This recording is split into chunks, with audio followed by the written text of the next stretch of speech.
Hi everyone, in this video we're going to be talking about steppers.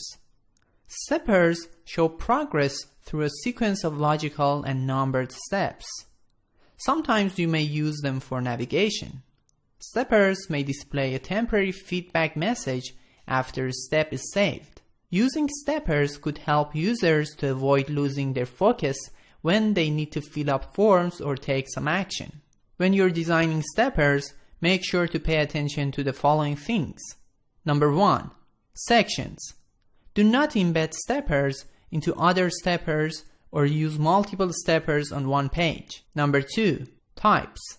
Generally, there are two types of steps: editable steps and non-editable steps.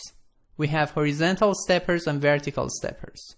And lastly, feedback. You can optionally design transient feedback to show the users the progression. You should only use feedback whenever there is a long latency between steps.